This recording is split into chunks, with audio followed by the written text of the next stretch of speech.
All eyes on the Hawkeye State, home to the much-anticipated Iowa caucus. But tonight, the unprecedented delay. No projections of a winner yet. The Iowa Democratic Party saying the results were, quote, postponed due to quality checks, adding that they found inconsistencies in the reporting. We now go straight to ABC's political director, Rick Klein. Rick, what are you learning tonight? Byron, this was a complete meltdown of the voting process and of the reporting system.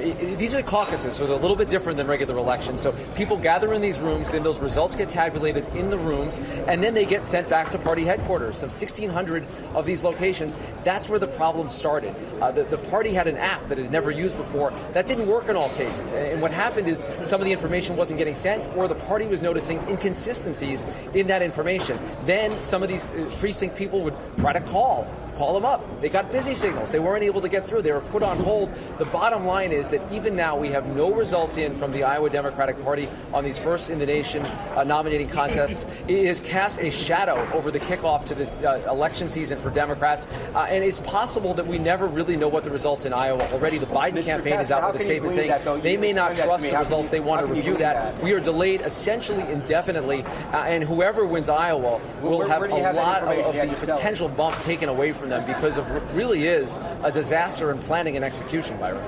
Disaster indeed. Rick, thank you so much. This delay not stopping the candidates stepping forward from the waiting game to rally their supporters. Take a listen. So we don't know all the results, but we know by the time it's all said and done, Iowa, you have shocked the nation. Let me begin by stating that I have a strong feeling that at some point the results will be announced. And when those results are announced, I have a good feeling we're going to be doing very, very well here in Iowa. So it's on to New Hampshire,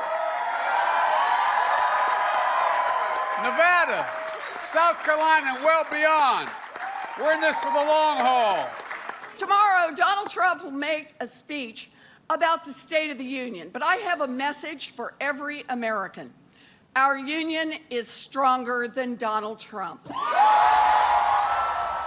We now go to ABC's Whit Johnson, who was at the Senator Bernie Sanders watch party. Byron, there is plenty of excitement here at Bernie Sanders headquarters, but also some growing anxiety within the campaign itself. With the delay in the results tonight, still the senator did walk out before a loud and passionate crowd here in Des Moines. He was joined by his wife Jane, his son, and his grandkids. And he said to the crowd, when those results are announced, I have a good feeling that we're going to be doing very, very well. He also got a big roar from the crowd when he said, the first state in the country has voted. Today marks the beginning of the end for Donald Trump. But for now, they are off to New Hampshire and feeling good, despite not having the results, feeling good about what happened here tonight. Byron? Our thanks to Whit. Tonight, a year's worth of tireless canvassing culminating in the Iowa caucus. My co-anchor Juju Chang on the ground in the frenzied final 72 hours in the state as candidates crisscross the state with their final pitch in this crucial kickoff to the race for the White House. Byron, tonight is the culmination of a year's worth of canvassing Iowa on behalf of the candidates, and now the voters have spoken. We were on the ground for the frenzied final 72 hours as the candidates gave their final pitch in this crucial kickoff in the race to the White House. The Hawkeye State, known for its farms, its pigs, and in case you hadn't heard, its ability to determine the next Democratic nominee. Are you ready for caucus night? It all begins in Iowa. This is our moment. This is where all the action is. For over a year, Democratic presidential hopefuls have canvassed this state, eating anything that could be fried, spending over $71 million on ads. And it's all come down to this. The Iowa caucus, where the battle for who takes on Donald Trump begins. If you don't think a woman can beat Donald Trump, Nancy Pelosi does it every single day. It's a fight of sorts for the heart and soul of the party. Who has the best chance to shape what the party stands for? The moderates, like Joe Biden? You don't have time to figure out what your foreign policy is. You don't have time to build relations. You got to have them immediately with the world leaders. And Pete Buttigieg. Sometimes you may get the message that we got to choose between either a revolution or the status quo. I think there's another way, and that is to harness the American majority of Democrats, yes, but also independents and quite a lot of future former Republicans. Or the progressives, Elizabeth Warren. We want to save our democracy. We want to save our country. It's going to take big structural change.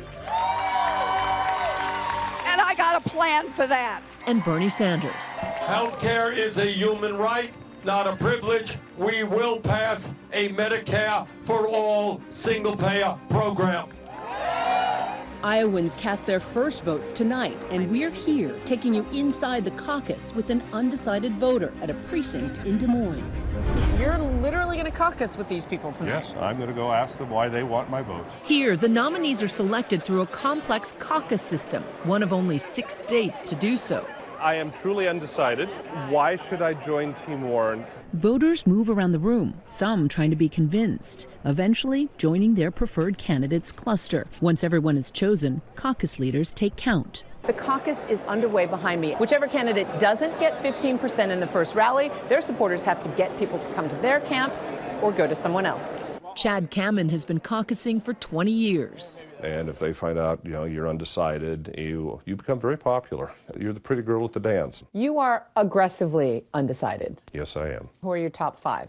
They would be Warren, Buttigieg, Klobuchar, Biden, and Yang. But not Sanders. Not Sanders. Why? I love his passion. I love his ideals. But if you want to run as a Democrat, then you should be a Democrat. Voters whose candidates get less than 15% become free agents. And in the next phase, round 1 of realignment, they can choose to caucus with an already viable candidate, try to attract other free agents to their candidate, or stop caucusing. It's a sense of a community. I like seeing everyone come out. It might be the first state to vote, but some critics say Iowa isn't representative of the whole country. When it comes to adults 18 and up, Iowa is almost 92% white. It can be predictive. Since 1976, Iowa has picked a presidential nominee 9 times. 3 went on to the presidency. High stakes for all the candidates who need a strong start here. Altogether hosting nearly 2,400 events. Senator Amy Klobuchar is the only candidate to visit all 99 counties in the state. Our team has been spread out across the state for the past 72 hours as Iowa gears up to vote. This is no time to take the risk of confronting a fundamentally new challenge by falling back on the familiar. Let's have the courage to move forward. After we win this thing, and then we pass the freedom dividend, the rest of the world will look up and say, America just passed us? It's not a Trump rally. We're with former Vice President Joe Biden. We can't turn 4 years of Donald Trump into an aberration, historical aberration. We need you, we need you, we need you. In the frantic final hours before the Iowa caucus, Vice President Joe Biden and his wife Jill are here to remind Iowa voters of his electability, his strong suit. But even here, on the eve of the caucus, it's not hard to find undecided voters. We met Savannah Burnham, a freshman at Arizona State who flew home to Iowa for her first caucus. You are undecided. I am. Despite the Biden sign. Despite the Biden sign. Yeah. So who's your first choice? Andrew Yang. And who have you seen while you've been shopping? Elizabeth Warren, Pete Buttigieg, and now I'm at Biden. So we've just left the Joe Biden event, high energy, packed but small gymnasium, and we're headed to Amy Klobuchar's Super Bowl watch party. We caught Klobuchar on her campaign bus right after her 3rd stop of the day. Hello. Hi, Senator. How are you?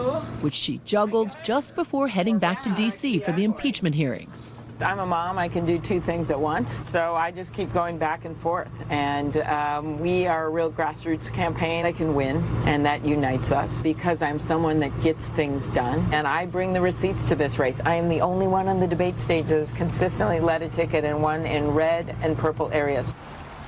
Along with Klobuchar, 3 other presidential candidates are U.S. senators: Bernie Sanders, Elizabeth Warren, and Michael Bennet. Impeachment throwing a wrench in their campaigning. As soon as the trial went into recess Friday evening, the senators went right back into campaign mode, hightailing it back to Iowa.